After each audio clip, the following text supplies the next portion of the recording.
and download the kbc.co.ke and listen or watch us live. Okay, so coming back to studio, Mheshimiwa, a lot is happening in East Africa, and I believe that you are up to task. Let me start with you, Kanini Kega, as I would call it, Mziwa Bomba, as we have it right now. You have a busy schedule for the next 3 weeks.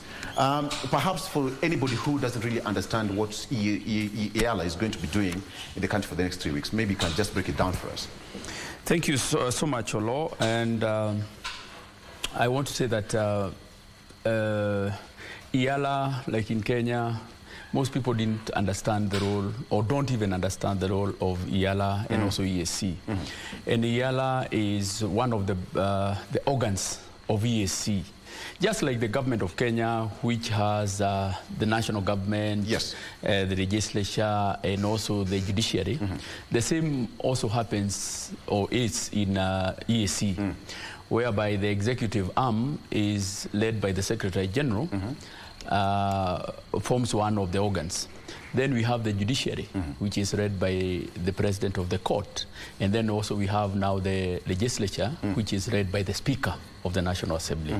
So we are here as representatives of the people. EALA is composed of 7 countries, but from yesterday, we got a new member, yes, who deposited their instruments yesterday, and they were formally accepted into EAC, that is Somalia. So we'll have 8 partner states. You know, from history, the original member states were 3, Kenya, Uganda, and Tanzania. And yes, you know the history, where they started very well, then somehow it collapsed. Then in the year 1999, it was revived, and it has grown from 3 members to 8, and more members are actually yearning to join EAC. I believe in the next couple of years we'll hit 10 or 15, because many members are feeling that EAC is the most integrated, very progressive union. So we are here for the next 3 weeks, and top on the table are some legislative works that we are doing. Just like the normal parliament, we do oversight. There are many agencies and organizations under EAC. We will be visiting quite a number of them. We also do the legislative work that we make laws. So we will give Kenyans an opportunity, and I believe that you people will be able to come and cover us and broadcast to the Kenyan people the kind of work that we do as parliament. For the next 3 weeks. And then, of course, we will have the aspect of representation, whereby we will be engaging with our people, East African people. And on Monday next week, that is on the 11th, at the amphitheater of KICC, we will be engaging with traders who are doing cross-border trade, and especially on the Namanga route and any other border that we do our trade, together with also the manufacturers. We want to understand the challenges that they go through. If there are any hitches, you know, they are the ones to come and tell us that we are getting these barriers, either tariff, non-tariff barriers, or any other hindrance to trade. So we will have a very busy week. Not just week, we have 3 weeks that we will be sitting in Nairobi. Today, we are also very lucky that the head of state, His Excellency Dr. William Ruto, has agreed to come and open our session. So he will be coming to Parliament. We are also very grateful to the National and the Senate. They have graciously accepted to host us. So today, we'll be sitting in the Senate, where His Excellency the President will come and give a speech. And then, of course, we will be able to also, I think on Thursday, we will discuss, we'll have an open plenary. We'll have a plenary where we will discuss the president's speech. So basically that's a snapshot of some of the activities that we'll be undertaking. And we hope and believe that Kenyans will be able to follow us, because most of the issues that we'll be discussing are issues that affect our people. There are 4 pillars in East Africa. One is about the common market, where you are free to trade within the East African community without any hindrance. Yeah. You know, move from one area. The trade barriers. Move from Kenya, go to South Sudan, go to Uganda, and do your trade without any barriers. Then, of course, there's the customs union, where, of course, now you agree on tariffs. Yeah. Common tariffs, to just make sure that you ease that trade. Those ones we have been able to achieve, albeit, of course, different countries have different percentages. And that is work in progress. Then later on, we are hoping that you get into the monetary union. Yeah. You know, last week, Kenya, I saw in the social media, so wash with you know, some fake news that we have in an East African currency. But what we liked about it is that the excitement that it had created, and people are like, oh, this is very good. I mean, we'll have one currency for East Africa that when I'm going to South Sudan, I don't need to change my Kenyan shilling to dollar. Common currency. And then from dollar to their shilling, of course, there was that excitement. But anyway, that's work in progress. And then finally, then we have a political federation, whereby we will now be one country, one region, you know, led politically by one institution or one individual. So those are work in progress. So in the course of the 3 weeks, I believe that Kenyans will have an opportunity to understand what EAC is all about. Perfect. That is an icebreaker. Allow me to ask you, Mheshimiwa. We call each other Mheshimiwa here. Yes. Honorable member. Yeah. He's a Kenyan. Oh, okay, right. You have a full in-tray for the next 3 weeks. But if you look at how East Africa is now grown, you know, it started 3 members, and now, by yesterday, the instruments of, to join the committee, the East Africa bloc, to 8 members now. What are you looking at? Even as you move into the 3rd week, I know this must be part of the agenda that you're going to discuss. What are you looking at? Thank you, Victor Oloo. You know, the world is trading in blocks. And trading in blocks is about market size. So EAC has interest in having a bigger market so that it can be able to have the bargaining power to deal with our other trading blocks in the world. That's one. Second is also the interest in the security. Issues of peace and security are of a matter of concern because based on the objective 1 of our treaty for the establishment of the East African community, which is focusing on deepening and widening cooperation in the areas of political, economic, peace and security, and all those including social and cultural matters. You cannot achieve that holistic development in terms of approach without dealing with the matters concerning peace and security, and also having a market that can be able to bargain and bring business to the people of East Africa. So those are the bottom lines of how the EAC is expanding. The other thing that we don't need to forget is our social and cultural integration that has been in existence for long.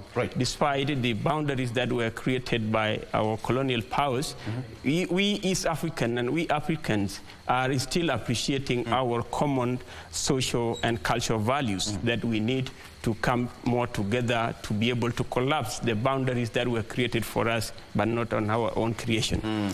But Victor, to also add to what my colleague Kanini Kega has mentioned, one of the main objective of why we have rotational sittings in the EAC has provided for by the treaty is to have sensitized our population, our citizens of the East African community. We believe that not all our people in the East Africa know about the milestones achievement of the East African community. Not all of them know about what East African community is all about. And not all of them know what they should be looking for when they are integrating in the East African community. So when we are conducting our 3rd meeting of the 2nd session of the 5th Assembly in Kenya today, we expect to sensitize all Kenyans and all citizens of EAC through stream media, because we are live stream in our sittings. So we'll be able to sensitize them on the issues we are discussing. For example, we shall be discussing a report of the Committee on General Purpose on the assessment of the role of youth and women and also other vulnerable people across border in the issues of matters, in the matters of cross-border trade. You see, that is strengthening the cooperation at that level of integration. We shall also be discussing a report of the Committee on Agriculture, Tourism and Natural Resources on matters of policies and laws governing the issues of GMOs in agriculture. We shall also be discussing a report of the Committee on Regional Affairs and Conflict Resolution on a benchmark mission that was conducted in Burundi on the activities of the ICGLR, the International Conference on the Great Lake Region. That is a mechanism that has a mandate to oversee security matters in the Great Lake Region. EAC member countries are all members of the ICGLR. So we have an interest and we have an MOU with the ICGLR. So we want to see areas of collaboration between EAC and ICGLR. The progress made through that memorandum of understanding, and also relate the activities of ACGLR to the common activities of African Union, because everything we do in ICGLR and also in East African Community, we are all children of the greater picture of the African Union, the ambition of the African Union. But do member states or constituents, let me put it like that, citizens, do they really understand whenever you have such kind of bills, motions you're going to discuss in the next 3 weeks, you bring it back home, do they really have direct touch with the common mwananchi? Going back to our 3 cardinal functions, some of them have been mentioned by my colleague Kanini Kega, the representation, oversight, and legislation. Through representation, sometimes we are sent to our partner states with activities that are including all the achievements by East African communities. So we go as members elected, let's say, for example, from Kenya or from the Republic of South Sudan. We go to our media houses, we interact with all the citizens, but also we go to have forums, just meetings with citizens. We are trying to disseminate. We are trying to sensitize for the East Africans to know.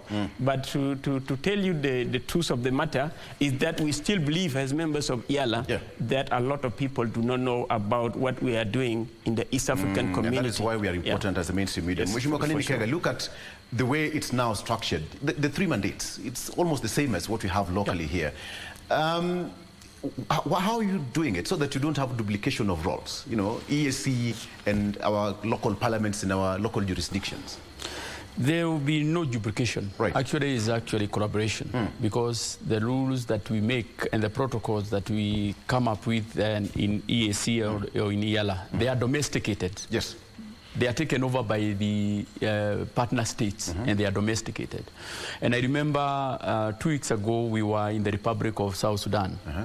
And as a committee we were sent there to go and see how far they have domesticated some of the protocols. And we found that there are quite a lot of challenges. They had not domesticated quite a number of protocols. And we beseeched them to fast track the issue of domesticating the protocols so that it makes it easy for people to move from Kenya, do business in Juba and the rest of the country. So there is absolutely no contradiction. Whatever that we are doing, we complement what is happening in our countries. As my very good colleague has alluded to, there is a lot to be done. In fact, it should, having served as a member of the National Assembly in Kenya for 2 terms and also served as a chairman of budget, we have seen, and it happens across all the partner states, that the ministries of East African affairs are not properly funded. In fact, in some areas they are given, peripheral roles. And there was a deliberate communication that there should be a ministry dedicated to East African affairs in all the countries. And like in Uganda, for example, in Uganda, the Minister for East Africa does not have any other role. It is purely the Minister for East Africa Affairs. Yes. In Kenya, of course, it's East Africa Affairs and region and arid and semi-arid. That is Penina Malonza? Yeah, Penina Malonza. Right. And she's doing an awesome job. In Tanzania, is a Minister for Foreign Affairs and East Africa Affairs. Where we have a country that is fully dedicated, I don't know, in South Sudan, the Minister is for... Fully dedicated. Fully dedicated. Thank you. And he is our chair. Yes, the minister is our chair. Is the chair of the council. Where we have a minister who is fully dedicated, and the minister, not the minister, but the ministry is fully dedicated to East African affairs, we have seen quite a lot of progress. And we beseech our partner countries to make sure that we walk the talk. We fully fund the ministries, make sure that the activities that are supposed to be undertaken are undertaken. Because, for example, when we are here, we are not just supposed to be here in Nairobi. We are supposed to do outreach. We are supposed to go to Kisumu, for example. We have agencies that are serving Kenya, Uganda, and Tanzania. We are supposed to go there. Yeah. But sometimes we are hindered by resources. So the partner countries must also make sure that they participate fully in making sure that our people know what is happening in East Africa, because there are more benefits. When we establish, for example, trade in South Sudan, I mean, my people from Kanini who are growing onions there, they will be so happy to go and export, you know, take the onions to South Sudan and the rest of the areas. But as long as they don't have that information, they will still be languishing with their onions in the village and saying that we don't understand what is happening. Yes. And the moment you open the borders and you don't also enlighten your people that they need to go out, then what it means, those who are enlightened will be able to bring their products. And you cannot stop them at the border because you have a common market. So it behoves each and every country to make sure that they give their people the advantage. And the advantage is giving them information. Giving information by making sure that the correct information is disseminated at the right time. Yeah? For example, we need to understand, and especially I want to just give the example of Kenya and Tanzania. Many people from Kenya, our traders sometimes complain, oh, we are getting a lot of potatoes and we are getting a lot of onions, we are getting, maize from Tanzania. And sometimes it's just understanding the dynamics and the seasons. Yeah? Or when harvesting is happening, or bumper harvest happens in Tanzania, then we should actually know that we also need to identify a time that we also have our bumper harvest to make sure that when we import from them, or when they are exporting to us, when we also have our bumper harvest, it doesn't also coincide with so that their balance of trade. We also have balance of trade. And because I have to talk as a Kenyan as much as I am East African, we are happy because I went to the border of Kenya and Tanzania actually a month ago.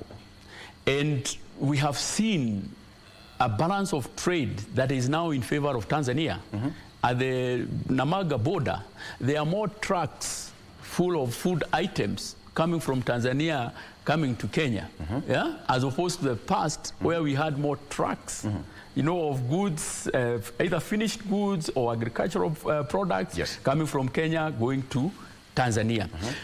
But as East African, we are happy because there is more trade. However, as Kenyans, we should also think outside the box and ask yourself, why are we importing, you know, more from agricultural products from Tanzania, more than we are exporting to them? So those are some of the challenges that, and the issues that, of course, as East Africans should address. Yes. Let's take a look at what we really have. You talked about agriculture, trade, transport, and having that common currency, which has been quite elusive for quite some time. Allow me to ask you this question. You know, is it work in progress to have a common currency? This is your second term. Probably these are discussions that started way back when you're also still a mono. Thank you. Thank you. I believe I can take us through. Right. It is good for East African citizens to understand the progress of EAC. but also has guided by the pillars. The main pillars, as mentioned by my good colleague, Kanini Kega, is the customs union that came into force in 2004. This one is removing internal restriction, like, for example, trade barriers internally, having to develop common external tariffs for the imports that we are importing, creating that kind of where we feel we are one people in one custom. But again, when you progress to the common market, now is dealing with facilitation of trade, free movement of labor, free movement of people, free movement of goods and services, free movement of capital and right of residence. So all this one is to facilitate now the trade. Now, when you come to the monetary union, we need to take a break. We need to take a break, and we come back. We still have got so much to talk about. You'll agree with me. We have got so much to talk about. Stay with me. We'll be right back after this break.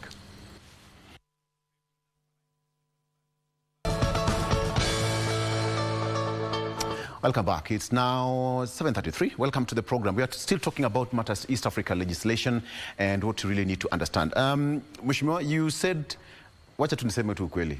You're a Kenyan. The kind of Kiswahili we speak.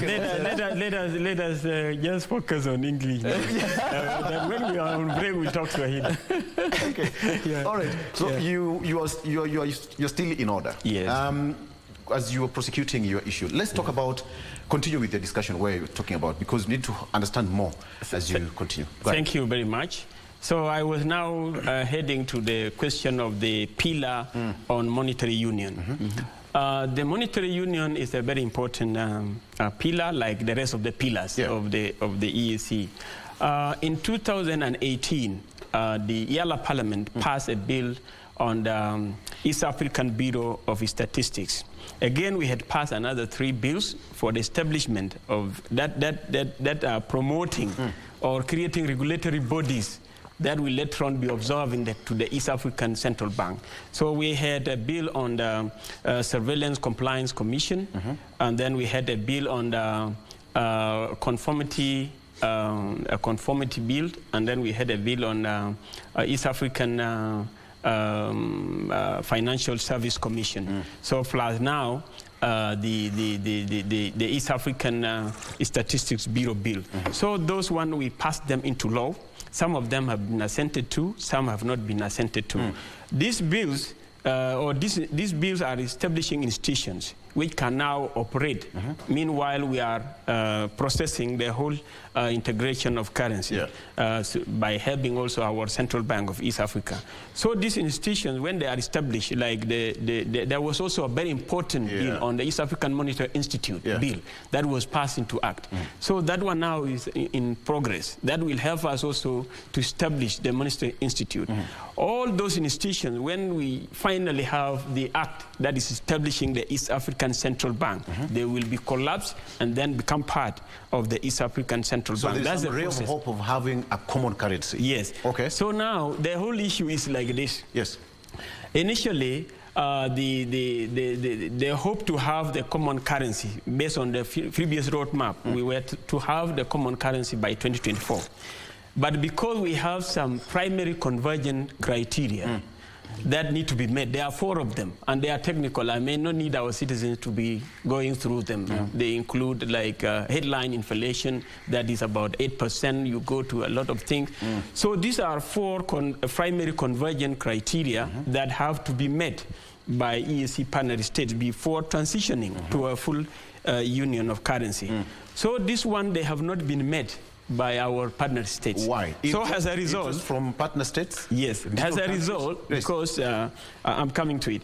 As a result, the Sectoral Council on Finance, the Ministers of Finance, and the bank governors, the central bank governors of the East African community, they came together and revised the roadmap. They revisited the roadmap and they set it to 2031. So that these 4 primary convergent criteria could be met. If at least 3 countries have reached the threshold of meeting these 4 primary convergent criteria, yes, you should attain them, but maintain them for at least a period of 3 years, you see. So if you are fast-track and you have attained them, and you are and you have maintained them for a period of 3 years, if you are at least 3 countries, people can go for a union. But without that, you cannot be able to proceed. And that is where the business is. That is with regards to the monetary union. When you come to political federation, there's another aspect that the East African citizens also should know.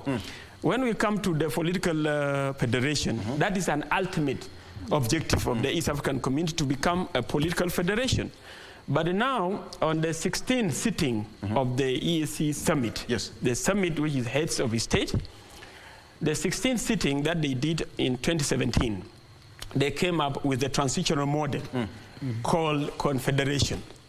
And they directed the Council of the East African Community to constitute a constitutional expert committee that would be able to develop the East African Confederation Constitution.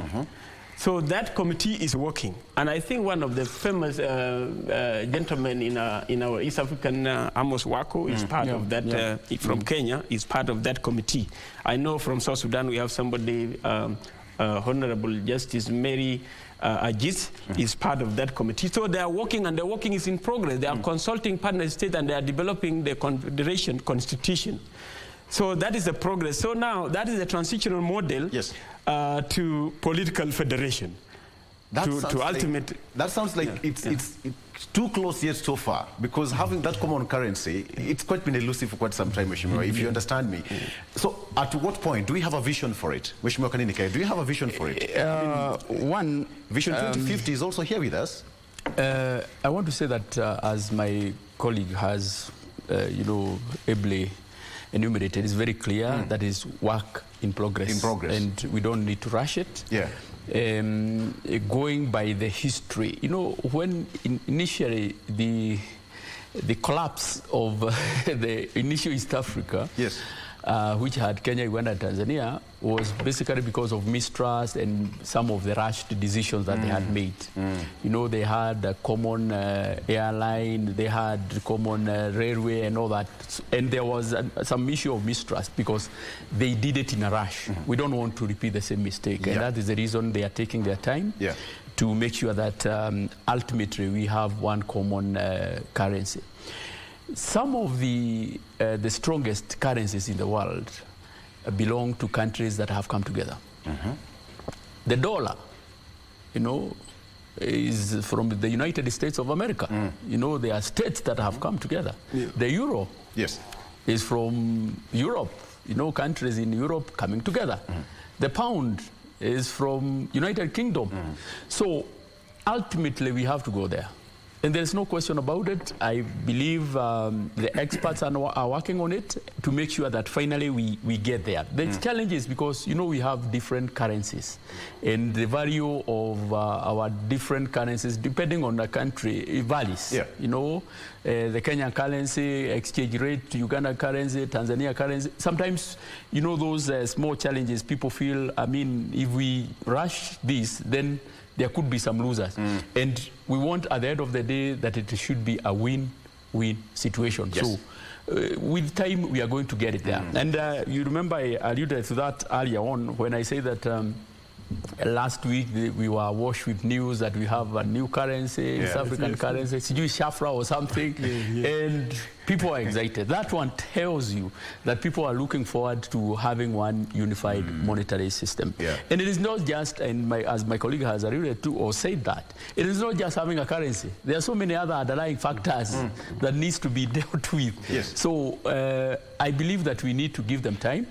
So what joins us, bolt and nut, what joins us together as East Africa community? What brings us together? What makes other countries now, looking at East Africa community that they really want to join? One is the language. When people speak a common language, they are about to be bound together. They come together. And Kiswahili is one of our unifying factor that literally all the East African countries speak in one language. The moment I am able to communicate with Gaptan, with Gideon, in one language, not just the foreign, not English only, in another language, we form a better bond. You feel at home. The other thing is you cannot integrate if you're not doing business. So if we are doing business with South Sudan, if you are doing business with Tanzania, with Uganda, that is a kind of bond that brings us together. In fact, for a fact, in Kenya, our biggest trading partners are East African countries. And sometimes it baffles me when we see our ministers of trade, shuttling from one European country to another, and I don't see them in Uganda and Tanzania. And for a fact, our biggest trading partner, with about 60% of our products, go to Uganda and Tanzania. That's a fact. So when we do trade together, it brings our people together. Yes. The other one is the natural bond. Apart from this, the boundaries that were artificially created by the Muzungus, we have Tanzania, we have Maasais, who are in Kenya and Tanzania. And you can imagine what happened when the border between Kenya and Tanzania was closed after the collapse of EAC. So those Maasais will not really want anything that will destabilize East Africa because of what they went through. You can imagine a Maasai from Kenya and Tanzania will not even communicate or even visit each other because the border was crossed. The same case we have in South Sudan and Uganda, and also South Sudan and Kenya also. Uganda, the border between Kenya and Uganda, at Busia level, you don't even know who are. Actually, we are even told that there are some people who vote in Kenya and they also vote in they vote in Kenya and they also vote in Uganda. So that kind of bond is the one that brings our people together. And the prospects of seeing that this unified sector will bring more growth. That is the reason you have seen Sudan now has also expressed interest to join East Africa. Ethiopia has also expressed their desire to also join East Africa. And that makes you happy as members. Absolutely, we are the more the merrier. All right, let's talk about the issue of agriculture. You talked about it, but before that, the Speaker had a press conference yesterday at Parliament buildings, and this is what Speaker said yesterday. Director, press play.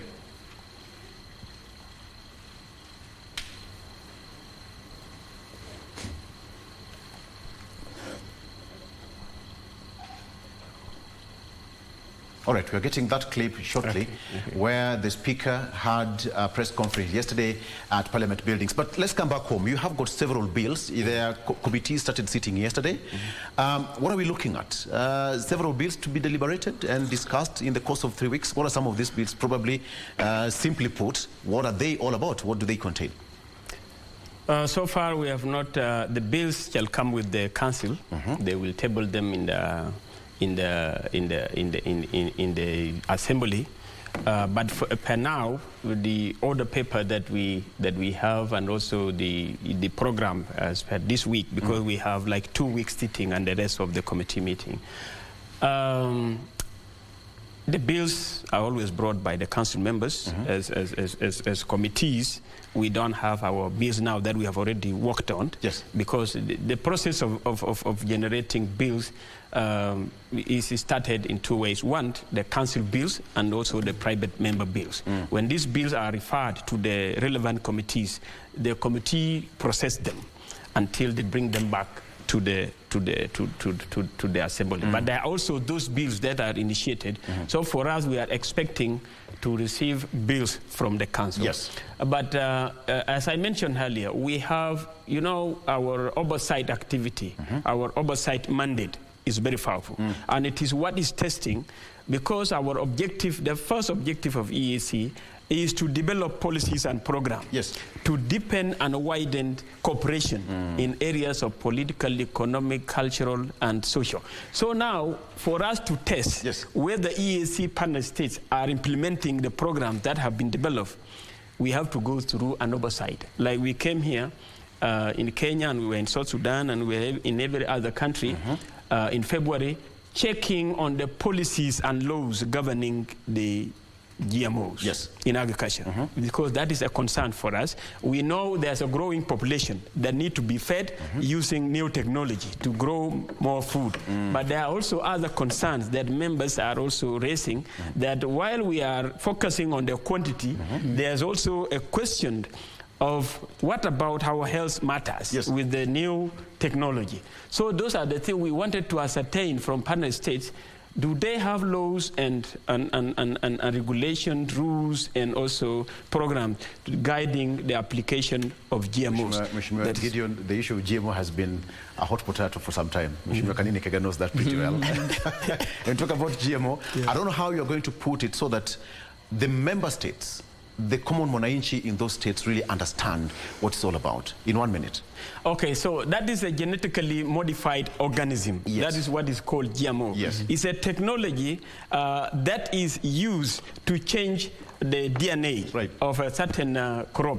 Let's say, for example, if another plant can grow faster in 1 month, the gene of that one that can grow faster in 1 month can be integrated, can be inserted into a gene of a maize that takes 3 months to grow.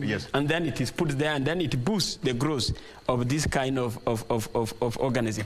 There are other technical things that are happening, but that is a simple matter of the GMO. So that is scientifically to promote the growth and development, but people are saying cross-pollination is very high for the GMO crops. So you may need to maintain your indigenous breed. And then while your neighbor has planted a GMO crop somewhere, so it may cross-pollinate and influence the other one, because GMO cannot be replanted separately, because when you plant it now, you don't expect the same seed to do well in the next 3 years. Very good. There's a component that people are questioning. So, but all in all, it is about to balance the equation, because you have a growing population that need more food, but how do you balance the need for food, but also safeguarding human safety, and also safeguarding if you need your local breed to be there. You'll agree with me that once that is enacted, the message should be out there quite clearly for the people to understand. We all know how it put a lot of heat out here in the country, and perhaps it's going to be settled whenever you have that bill. But Mheshimiwa Kanini, given as you respond to that, there are so many challenges. Some of the member states still belong to other bodies, ECOWAS, COMESA, and all that. What are some of the challenges that you're also facing as EAC? First of all, to dispense with the issue of GMO, it's a very interesting topic. Misrepresented, misunderstood, and sometimes blown out of proportion. GMO is not necessarily a very bad thing. No. It is happening in Europe. You know, it is happening in the developed countries. As my colleague has clearly said, it is how you improve a breed, or just make sure that, maybe by making sure that it grows faster, or it is disease resistant. And for example, in cotton, there was a huge debate whether we should have BT cotton. And it is agreed universally. You know, we wasted a lot of time discussing whether we should have BT cotton. Right now, we don't have cotton to supply to our Rivertex. Actually, Rivertex is closed. We are not getting fabric from Rivertex because we used to import cotton from Tanzania and Uganda, but now they also have their own factories. So if we had had this discussion earlier on and we agreed to have BT cotton, we would not be suffering the way we are doing. Right now we are importing fabric in everything. I mean, over 3,000 youths who are employed in Rivertex are no longer working there. So we need to have a candid discussion, and I like the way the mantra that His Excellency Dr. William Ruto has. Making right decisions, sometimes they might not be popular, because for the longest, we have been making very popular decisions. You have to make the right decision, even if it's not popular. Because over a time, people will come and realize that whatever you said was right. Yes. But if you go for popular decisions, you'll never move this country an inch. You have seen areas where people refuse roads to be done in their farms, and they say, we are not going to allow. It only happens in Kenya. In other countries, it doesn't happen. When the government decides to do a road here, the government will do that road because it's for the national benefit. So some of those decisions need to be made on time. On the other issue was... the challenges you face. The challenges. Of course, the challenges are many. We are still in taking the baby. We are beyond the baby steps now, and you know, there are some members who belonged to other organizations, and especially after the collapse of the East Africa community. So you cannot 100% blame them for belonging to other entities. However, we beseech them every other time to look and see where they are getting more benefit. And for sure, they are getting more benefit in East Africa. So we need to strive to make sure that our East Africa community is more attractive than the other, you know, the other bodies, and also making sure that they don't also take advantage of them belonging to other, you know, blocks, and then they import products through the other blocks, and then that product is assumed. You know, there is always this issue of the origin, you know, the country of origin. So those are some of the issues that are being dealt with, because the issue of bringing countries together is a very sensitive issue. Yes. You know, there is a lot of suspicion between countries, and I believe that we have done very well.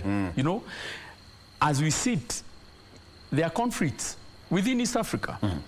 For example, the border between Rwanda and Burundi actually is actually crossed, and there are discussions, and we are happy that our heads of state have taken over the matter. The issue between the border issue between DRC and also with Rwanda, something is being done. So every other time with emerging issues, we are happy that our heads of state have been able to come together and resolve those issues. Because issues will always come. Exactly. I mean, we are not generally one people. We are different people, and sometimes because of even our political masters. Because there is something that our political masters inculcated to us, and you know, telling us that we should work in silos. And that is the thing that we need to dismantle, so that we can now feel that we are one people of East Africa, one people with one destination. Once we do that, I want to assure you that it will not just be the most integrated community, but it will be one of the strongest community that finally will form the pillars of forming one African Union, you know, one African country. You're so passionate about East Africa, and I have a feeling that in the next 10, 15 years, as correctly put it, a lot of people and other communities will also join. But talk of peace and security, that is part of the discussion you're going to be having the next 3 weeks. What are we looking at? Because they say when your brother's house is on fire or your neighbor's house is on fire, please don't go to bed. Just peep and check what's happening. Thank you very much. In the peace and security docket is anchored under Article 104 and 124 of the Treaty for the Establishment of the East African Community. It is implemented also in collaboration or also in relation to Article 125, which is dealing with cooperation in defense. This Article 124 is dealing with the cooperation in peace and security. Article 124 is dealing with the cooperation in foreign matters, foreign affairs matters, common policies on foreign affairs. So they are all interlinked for you to be able to understand the whole operational aspect of this part of the treaty, that is basically to implement the political federation. But now to talk on the issues of peace and security, there is what we call the Joint Sectoral Council of the East Africa, Joint Sectoral Council on Interstate Security and Defense Affairs. So this is a council that is in charge of all matters of peace also and security. So they look at the issues of the peace and security matters relating to external affairs of the EAC. What is it that can be able to influence the security situation of East Africa from external aspect of it, not within EAC, but what are the aspects of security that are within EAC? So they coordinate, they establish actually operational areas along borders. So they coordinate on the issues of trafficking, the smuggling of people, and also the small arms and light weapons. All those things they deal with them. But again, let's take an example of their intervention. The council is the body that is a policy maker in EAC. Yes. So they report direct to the summit, which is the summit of heads of state.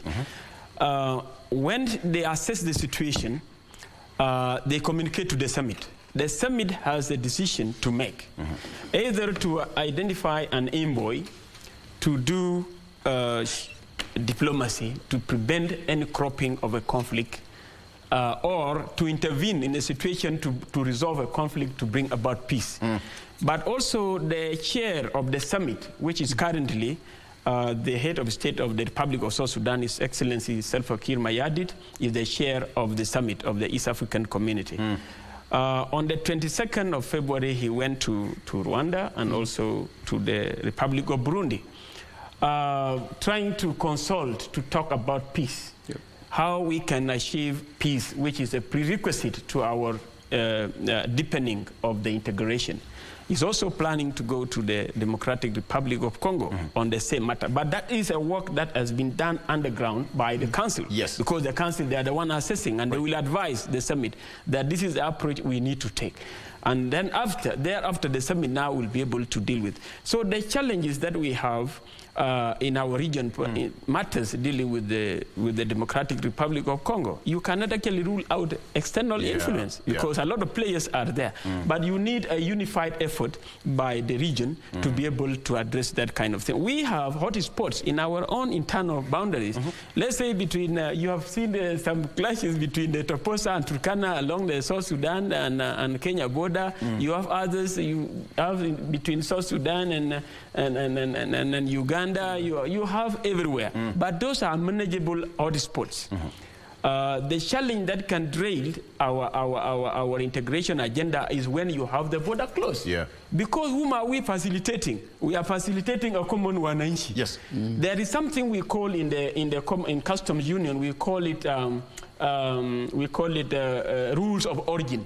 It's a big document, almost 500 pages, called rules of origin. It provides for everything, and I implore our citizens to be taking keen interest in the rules of origin, because it gives you, if you produce potato in Kirinyaga and you are a member of the East African Community, you can take that tomato. Yes. Provided that you have a certificate of origin, that it originated from Kirinyaga, and it is satisfied that you produce it in Kirinyaga, you go and sell it in Tanzania, and nobody will charge you. Yes. So that is part of facilitating. So if you have the question of cross-border conflict, you cannot facilitate this. I'm sure you're running out of time. I wish you had enough time.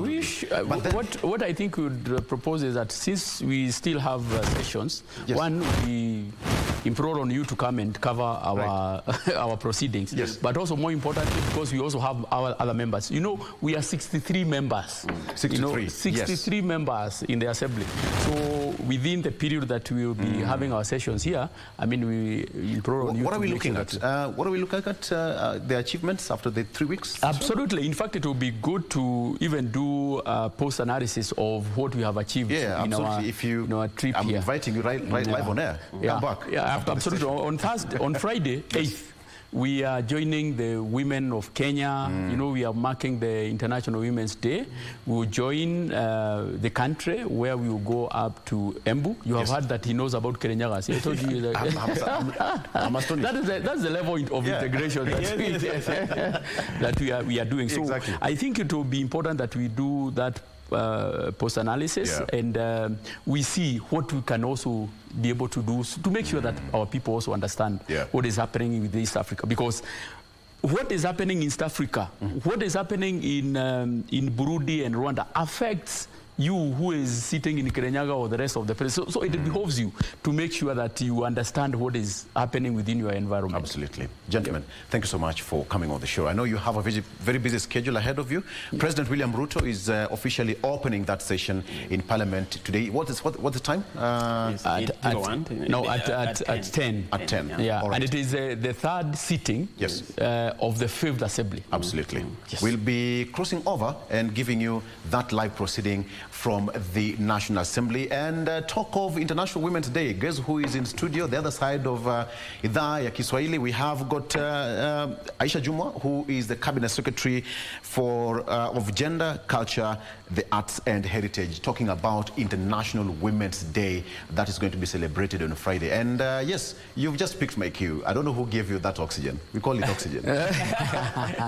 Thank you so much, gentlemen. Kanini Kega, member of EALA, representing Kenya, and of course Gideon Thoar from Republic of South Sudan. Asante sana for coming to the show. Okay, let's take a break. When you coming back and crossing over to Zinga with Rashid Mamkondo with Cabinet Secretary Aisha Jumwa. Good morning.